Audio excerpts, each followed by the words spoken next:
Well, it's wonderful to be here with you today, Melody. I truly love your work on all things confidence and influence at work.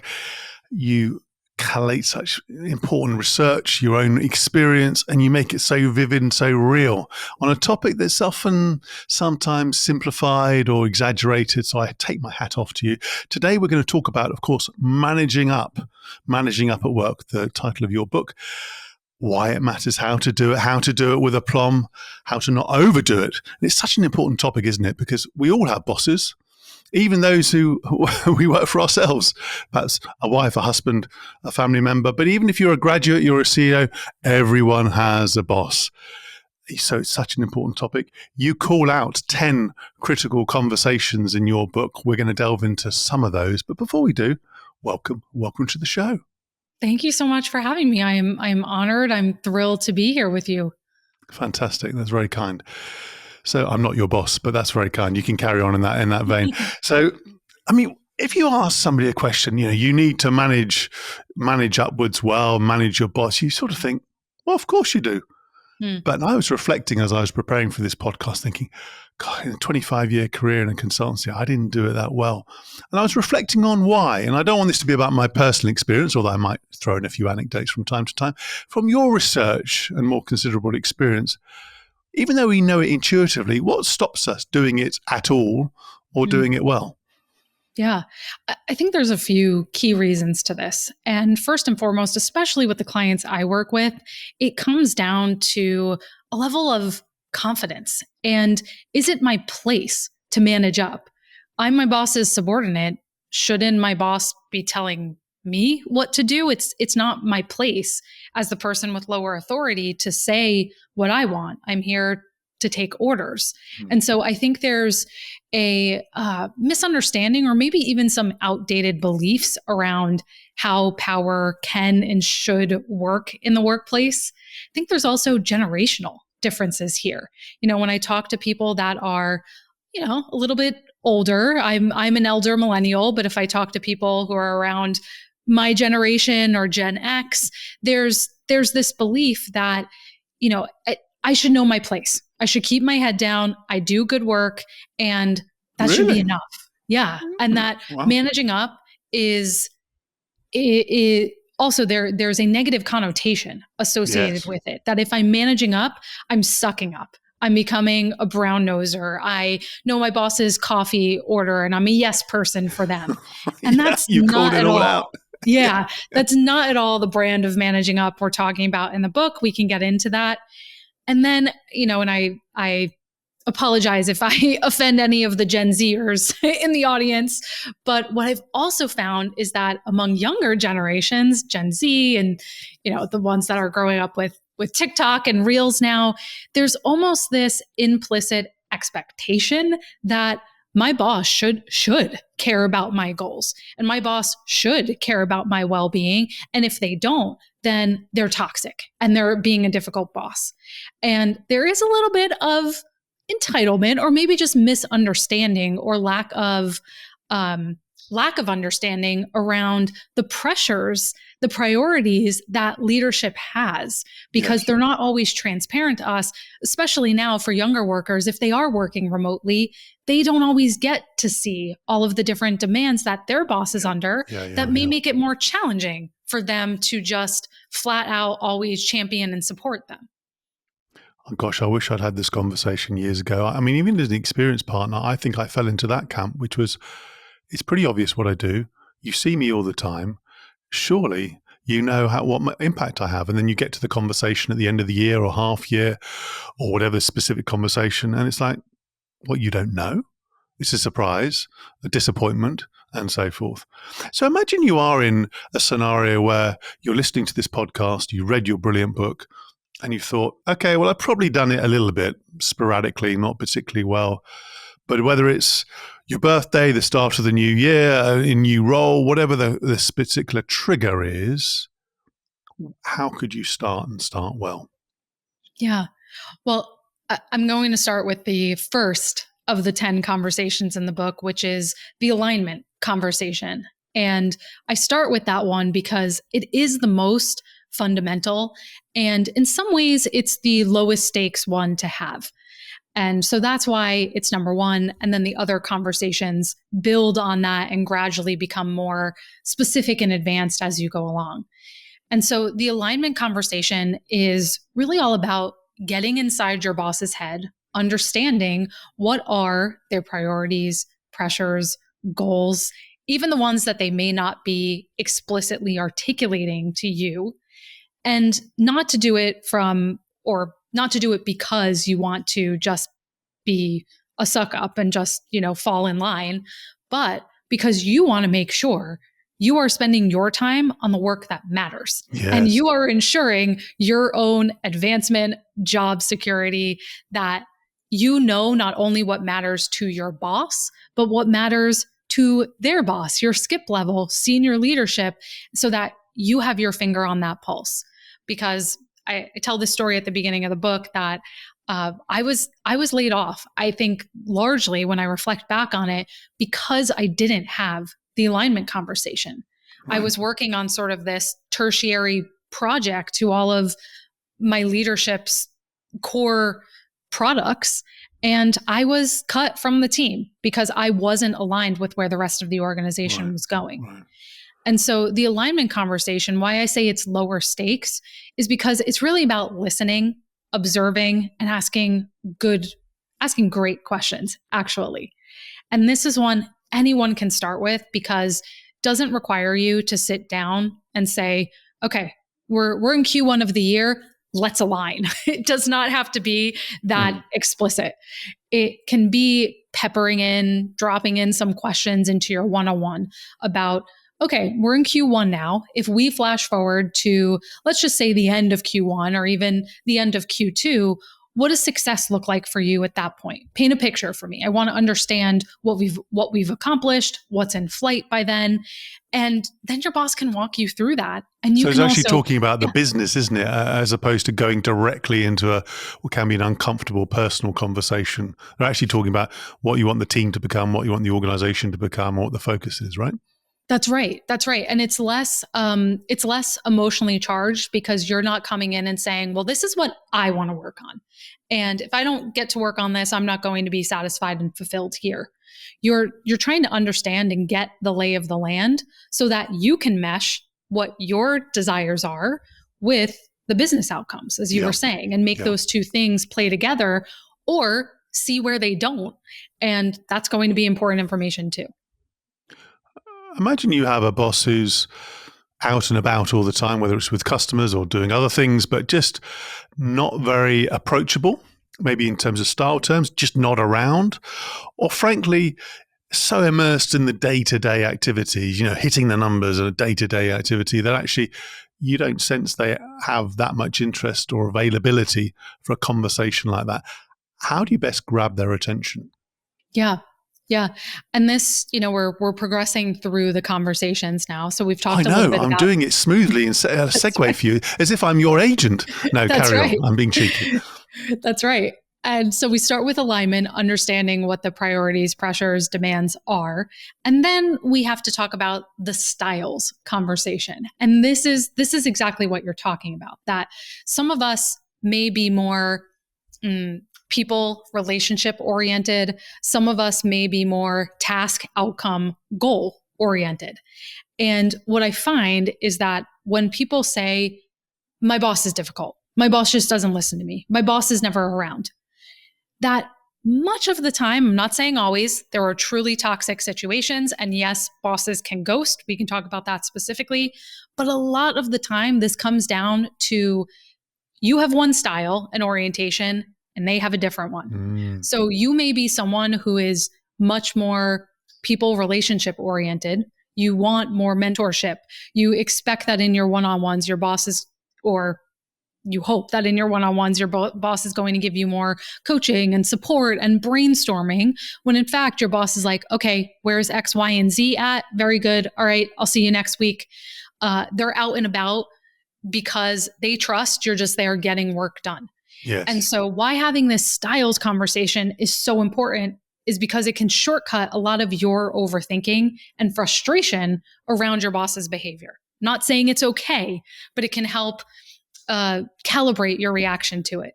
So for example, if you are, and the new year, we're recording this at the beginning of the year, but new year, new month, new quarter, any sort of changing of the seasons is a great time to have this conversation to say, I'm thinking ahead to the second half of the year. And I want to make sure that I'm getting you, I know you're busy. I want to get you information in the way that you're going to be able to consume it best. What would that look like? If I have Yeah. something important to share with you that needs a response in 24 hours, would you prefer I text you or send it via Slack? And so if you understand and notice what I did there, I was also telling my boss why this is in service of you, because Yeah. I want to get you information more quickly. Not And you're I making it need, easy for them, yes, him or her, right? exactly. You're, in some ways, I love that. And people should take that snippet away. And your book's full of, what do you call it? Steal your script, I think, sort of sections where you Yeah. can, I have read it, you see. Well, that's fantastic. So you're making it easy, making the conversation quite focused and practical. And then how do you move from beyond, if you like, what I call the relational, how do you interact part, to then actually conveying information skillfully? Again, if I talk more broadly, because I've been a boss as well, I've had everyone from being very so precise and clear, I felt like it being like a robotic conversation. Here's my KPI, here's my fact, very dot, dot, dot, dot, dot, thank you, done. And it was very efficient, but not particularly enjoyable. Other Mm. people, it was like listening to, I don't know, like an Oscar-winning speech, or I should say what was the one recently? The Golden Globes. Golden Globes at the time of this recording, which I loved, by the way. I'm not as funny as the host, but other ones where it's like too much, and it's like, geez, do you want to talk about me at all? Mm. How do you move from, if you like, getting the attention, building the relationship, to then imparting the right type and quality of information where they can go Mhm. away feeling, yeah, I know what they're doing. And Yeah. actually, that sounds good. And so if we go back to the styles, there's generally four different styles. I define them as, I call them the four C's in the book. When you're dealing with someone that is what I call a commander style, that is someone that's highly dominant and higher on assertiveness, they want you to just get to the point. So those are the bosses that do want the executive summary, give me just the bottom line up front, the bullet points. And so you have to lead with less context. You have to say, here's the bottom line. I can go into the context. Would you like me to do that? Right? Give them the choice. Versus someone who's more of what I call a cheerleader or a caretaker, more people oriented. They're going to want to understand who's affected by this. How did we get here? Who might be upset with this decision, or who's already on board? They want to understand the people implications behind it. And so sort of diagnosing or placing your boss on that matrix can be helpful as a first step. Mm. I think there's also trial and error. You float a certain approach, you see how your boss responds. And if you notice that you're getting quicker replies when you just include bullet points in an email, or you don't start with pleasantries and you just get right to the point, in your subject line, you say, need this by end of day. Pay attention to the patterns and test different things in your communication. Don't just default to what you're most comfortable with, Yeah, that's because a at the great end of point. the day, we have to flex. We have to flex to other people. That does not mean abandoning our own style. So that's what I would say. Try to spot your boss or place them on the matrix. Observe. And, if you are brave enough and you have a bit of courage, you can also ask around to the other top performers on Yes. your team, the people you do Yes. see that are getting traction, and say, hey, when you presented that idea, what do you think it was about the way you communicated it that made it land so well? Like, can you unpack that for me? And try to reverse engineer Yes. what successful best practices other people have done. That's such great advice. I remember trying to engage better with a CEO I was working with and struggling. And then I watched the CFO and how he engaged her. And at first I thought, oh, God, it's not my style. Mm-hmm. But it worked. Mm-hmm. And I had to dress myself down and say, right, try a bit of that. And actually, I just frankly copy and then bring it into your own particular style. But gosh, I could have done that months ago and it made my life a lot easier. Mm-hmm. So that makes sense. So What about when you're in situations where you're not just imparting information, like sharing, my update, this is how good I am and what's going on, but actually where you want to be, you have a demand, whatever that demand is.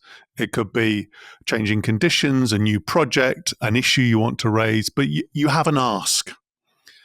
And again, my question is, how can you do that skillfully, knowing how explicit or not to be? Yeah. Yeah. I'll come back to styles. Knowing that is the first step. But second, and now we're getting into what I would call the ownership conversation. Ownership is about, hey, I want to take charge of something. I have an ask or a request or want to take initiative in some way. How do I do that without stepping on people's toes? And so a couple of things. And in the book, I try to give lots of different techniques because not everything is going to work for every boss or every culture or workplace or person who's trying to implement it. So one strategy can be this idea of persuading. So we've all heard of persuasion, persuading someone. Persuading comes from the same psychologist. His name is Dr. Robert Cialdini, wrote a whole book on this called Persuasion. And it's the idea of priming people around your idea or your request before you just drop it on them out of nowhere.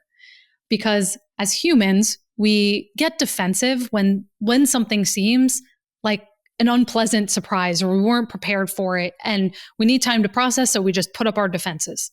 But if you can seed an idea gently, if another team has a win and you can say, actually, what product did with their automations in this area, I was thinking we might be able to explore something similar to our team. Have you given any thought to that before? So you're just softly seeding the idea, feeling it out before you come out with just a request. So that's one thing. I would also say, the classic managing up advice is come with solutions, not problems. And that is true to a certain extent. But when you come with solutions, it's not just, here's my idea, here's what I want to do. But as you said before, how can you make it easy for your boss to say yes?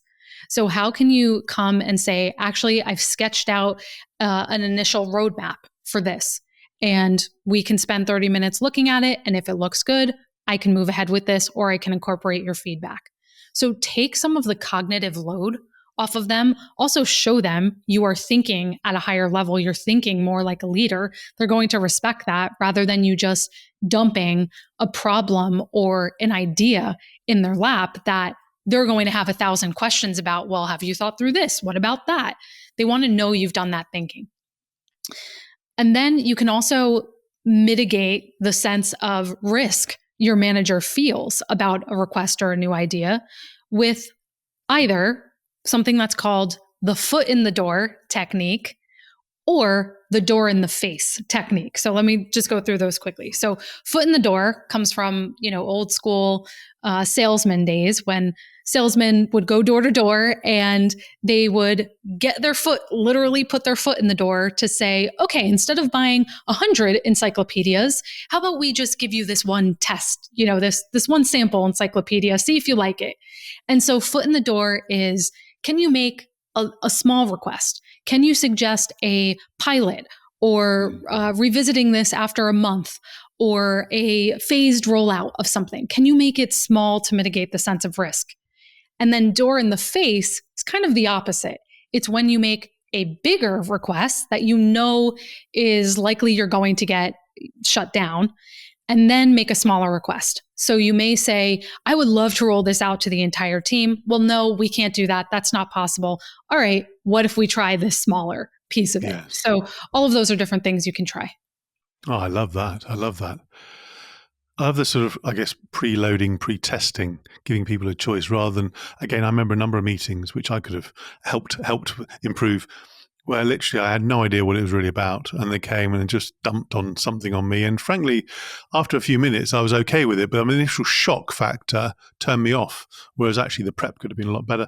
Some of that prep involves other people too. And we talk about, having advocates and advisors in the organization. Mm. How do you, even though it's in your personal interest, whatever it is, the issue, the project, the initiative you're leading, how do you build a team around you that can help also you manage up effectively, so it's not just on your own? Yeah. Yeah. Great questions. So you use the word advocates, champions, what have you. And I'm a big believer that managing up has to extend beyond your boss. I think that's part of updating this definition of what it means to manage up, is that it is not sufficient to just have a boss that you can stand day to day. You want to have a good relationship with them, but you also need, if you just have your boss as a supporter, you're in a very precarious position. So you need these other Mm, advocates. And a couple of things. Number one, you have to frankly build those relationships over time. So we could talk about that because there's an entire networking conversation. But going again, I'll come back to the idea of make it easy for people to support you. So I've had clients in the past. I had someone who wanted to put in place I believe it was a quarterly well-being mental health day for the entire organization. And so as she was going around trying to find champions for this, she prepared a one-pager that had a description about what this was, what the benefit was to both individuals, to the teams as a whole. It had some data points so that people had that as a takeaway from the conversation to reinforce what had come out of it, right. but also gave them talking points when going to their own leadership or talking to HR. And so if you can prepare FAQs, a sample slide, a one pager, a script that someone can copy and paste to someone else, make it easy for them, also helps you control the narrative and get out there what you want to Mm, get out there. mm, You can also ask people to put in a good word for you. So if someone gives you great feedback, like, hey, I really appreciated how you delivered that presentation today, or how you were able to negotiate with the client, then say, I really appreciate that. Would you mind sharing that with my manager, my skip level? Because it really helps us get support for, this type of work within the organization. So when people give you praise, ask them explicitly to share that with others. as you're doing that, how do you get the balance right? Because on one end of the spectrum, of course, managing up shouldn't just be a once a year activity, but it also shouldn't be a, as I said, to use your word, brown nosing activity that you're doing literally every day, taking them coffee. Or that would have been nice actually if somebody did that for me. Anyway, that's my history. How do you, in general terms, how do you get not only the tonality right, as we've been talking about style wise, but also I guess, the frequency of it? So it becomes where people think, yeah, that's really helpful to know what she or he's doing, and that's a great conversation, rather than, oh, it's all about them. Gosh, it's all about their career. God, give it a break. Mm-hmm. Take five. How do you get it right? Yeah, and it's a constant balance, and I think I mentioned before the idea of trial and error, and some of that is we all also have our own guardrails around this, around how much we're comfortable with. But Yes. I will share in terms of tonality. There's tons of different scripts in the book. That was very important to me that there be specific language and templates you can use. And I think a couple of themes that run through the scripts is that many of them come from a place of curiosity. Things like, help me understand what's your perspective on this? What's most important to you? And then presenting your desire or your preference second. Mm. And again, making those two things try to mesh together rather than coming out with a more aggressive approach and saying, well, I want it this way. End of story.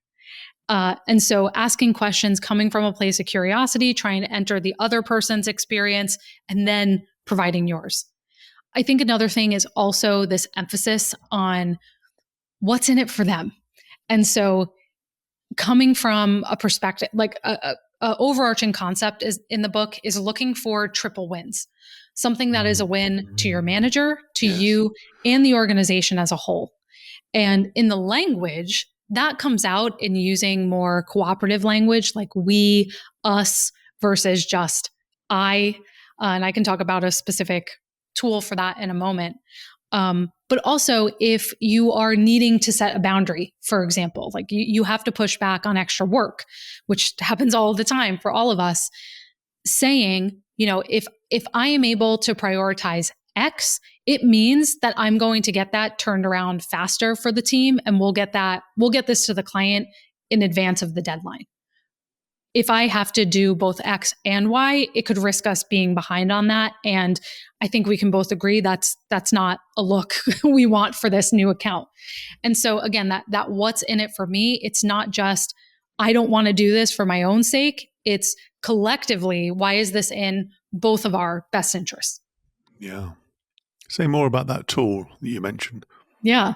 And so there's one whole chapter called the visibility conversation, because you mentioned earlier this idea of you could be accomplishing great things every day. Your boss is so busy, they may not realize what you're doing. But visibility is one of those tricky conversations where if you dial it up too high, you can be perceived in a way you don't want to be perceived. So one of the tools I mentioned in that chapter to strike that balance is called We, Then Me. And that's a framework for sharing your accomplishments, where you first share, here was the great thing the team did or folks on the team did. And then you follow that up with what your contribution was specifically. So, we had a really great launch this past month. Mary and Steve really came through in terms of making sure the website was ready for that. I quality checked to make sure all the URLs were correct on the website. So it balances this team-oriented approach with really making smart. sure you're getting individual credit. It brings a degree, I guess, more integrity and more authenticity, and people can see through it, right? If you do that consistently and you do it with meaning, and you don't just skip over the others and then spend 10 minutes on yourself, it's about being honest and being real. What if you've done all this? You've picked the moment, you've thought about their styles, you've presented in the we and then I and so on, and you've gone through all of this brilliantly, and then it doesn't land. They're having a bad day. They're on a different plane, metaphorically or physically. It's just not working, or they have a strong reaction to something you just didn't expect, even with the best preparation. Yep. How do you handle it? Yeah, first of all, you have to expect it. It's going to happen, and don't take it to mean you have automatically done something wrong. Your manager hates you. People are people. They have bad days. They have pet peeves and idiosyncrasies. So it will happen for sure. And being able to deal with pushback when it happens is extremely important, because those are often the moments where your boss, but also other people, see your leadership. Because I can't tell you how many times I have had clients where their boss is maybe not the most receptive person to new ideas. And the way they respond in meetings where that comes up is what gets them promoted versus somebody else who would get defensive, who just would shut down and not say anything. Yes. And so this can look a little different depending on the situation and what we're talking about here. But let's talk about, for example, let's say you give your boss some feedback, and maybe it's more behavioral feedback about them. Maybe you feel they're micromanaging you or giving vague direction, for example, and your boss is frustrated or turns it back on you. If that happens, you can ask a question like, I may not have, or you can say rather, I may not have the full story here. I fully recognize that. So help me understand from your perspective, what am I missing? What am I missing here about why we can't follow through on XYZ, or what the barrier is to this? And so when you show you're willing to understand their perspective, many times that can disarm your manager, because a lot of managers, I think, feel misunderstood and are very, very stressed out because they're in the middle. They're trying to please their own leadership, and they're trying to keep the team happy and hit their KPIs and OKRs and all of that. And so if you can enter into their experience, you may also get information about, well, my skip level is on my back about this, and this is why you may get information about their resistance. So that's a big part of it. You can also, in the boundaries chapter, I talk about a tool for if your boss is just refusing to be refused, something you can do is be a broken record, which means repeating your boundary in a level tone several times and trying to redirect the conversation towards a solution. So you may say, again, it's not possible for me to do that all by the end of the month. Would you like to talk about another solution? I have some ideas for what that could look like. Again, I hear this is important. We can't accomplish that all with these things on our plate. I'm happy to explore alternatives. But you just keep coming back. Yes, you're standing your ground, but in a gentle, more cooperative way. Such a good tip for a parenting conversation too, but that's another topic for another day. Out of all of the situations and scenarios you've encountered or researched, what are the sort of top three, the most difficult one that people find when they're trying to manage up? What would you pick out as the top three? Only three. Only three. Feedback. I think feedback is the toughest one. How do you tell your boss something you don't like about their personality without offending them and saying, just be different? And I'll just provide the key there is focusing not on labels. I call them assumptions in the book, but focusing on behaviors. I mentioned that example of being a micromanager. You may have the label, the assumption, my boss is a micromanager. They're always on top of me about things. What is the behavior that is signifying that? That you can't make decisions about, routine things. That's the behavior you want to give feedback on. Very not specific. Coming, not coming to that. So I would say feedback's a big one. Pushback, I think, lately is another huge one that I see people struggling with because we do live in a time where everyone knows they have to be a team player, and teams are short-staffed. And so people don't want to push back because they don't want to be seen or labeled as difficult. And they're afraid. I think a lot of people are afraid of their job security. Yeah. And then the last one, I'll say it's hard to pick, but I think I'll go with the money conversation, compensation, because it is just always a hot topic. I think we're always fearful about asking for more. Do I deserve it? Will they think I deserve it? So those are the three: feedback, boundaries, and money. So on that, not that I'm money obsessed, because I'm not, but let's just dig into that one, the money one. So you think you're worth more. You feel you're being undercompensated. How do you do it well? And the reason I ask that, not because I'm not having that conversation because I'm my own boss, but I can think of many situations where I was the person having the conversation. So the person was coming to me. And it was pretty crude. Either they were really nervous or they were very directive, threatening me effectively, and they just got my shackles up. I can't remember many skillful conversations. So how can we do it better? Yeah. Well, of course, I'll say, I think everyone knows you need to do your research in terms of looking at, are you in line with market rates? I think something people don't realize is do your own research internally as well.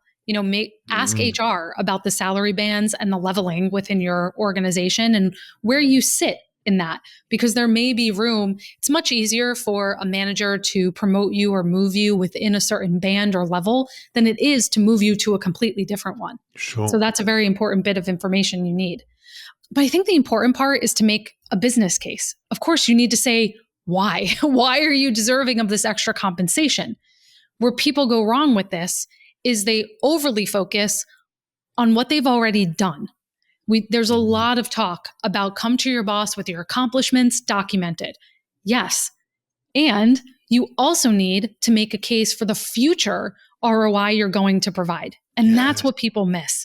Because your manager wants to know, if I'm going to give you 20, 50K extra, what is the organization going to get out of that? Because I need to make a case to my leadership for that. What's the future ROI? What's the ROI, but more future based? That's such a good point. Exactly. Yeah. I mean, you've covered all this ground. I mean, I'm conscious I want to focus on you as well. We always talk about the guests rather than just the research of the book. Out of all of this topic and all the situations and issues you raised, what do you personally struggle with the most? It's a good question. Owning your own business. It's a little bit different, but I think for me personally, I struggle a lot with the pushback conversation. I struggle a lot with saying no to people because I think I have this identity as I am a nice, helpful person. I'm a people pleaser for sure, and it's very painful for me to turn people down. But I've grown my skills, I've grown my skin over the years, Mm. and I've embraced a lot of what I talk about in the book, which is, how can you find alternatives for saying, no, I'm not able to help you with this, but how about this? I So can't it's jump not on a call. it's not a hard no, but it might be something, but something smaller. But, and yeah, I think, and you, of course, with the success you're having, you're going to have more situations like that where you're going to have to manage demand and your own finite supply. I Yeah. mean, if you're having the conversation with a boss, either in your own head or somebody else close to you, and they asked you what was your biggest superpower, what would you say to them? Mm. I think if you ask the people around me, they would say my sensitivity and specifically my perceptiveness. I'm pretty intuitive. I pay attention to the nuances and the little changes in people's behavior. I can pick up on if something is wrong or off, or if someone's excited, and I can lean into that. So I think this has served me very, very well in my career. It helps me connect with my clients and my readers because I can get in people's heads. I'm very good at helping them feel understood in that way. So I think that perceptiveness has really been my superpower. That's wonderful. So that's what they would say around you. At the end of that, you're also talking about what you would say. So the two would be the same, or would you say anything else if you were to say, give your own answer? He I says think so. cheekily. I think so. I think because my perceptiveness feeds my other skills. Okay. And more philosophically, what's the impact you're looking to have on the world around you through your work, whether as an author, speaker, coach? Yeah.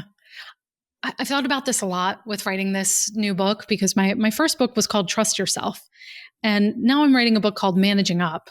And I was worried people wouldn't see the connection between the two.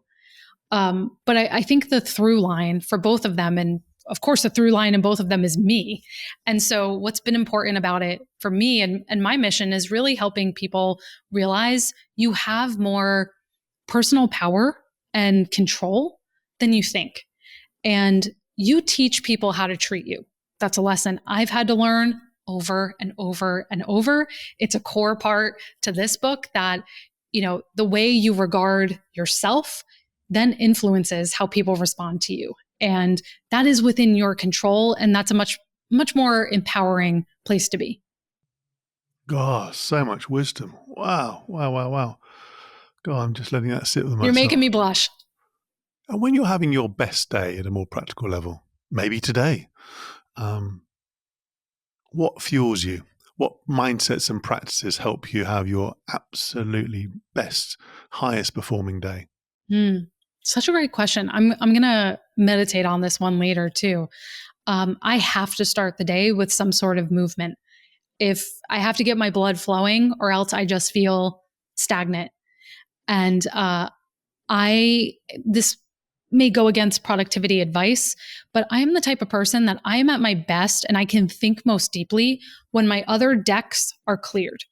And so Mm. I have to clear my inboxes, answer messages, and then I can dive into my deep work. And it can be a slippery slope because you can't stay in that space. But Mm. when I feel like those boxes are checked, I have the mental space to create, to be with my clients, or else those are like open loops in my mind. So I think movement, working out, and making sure my decks are cleared are two very, very important practices for me. No, I get that.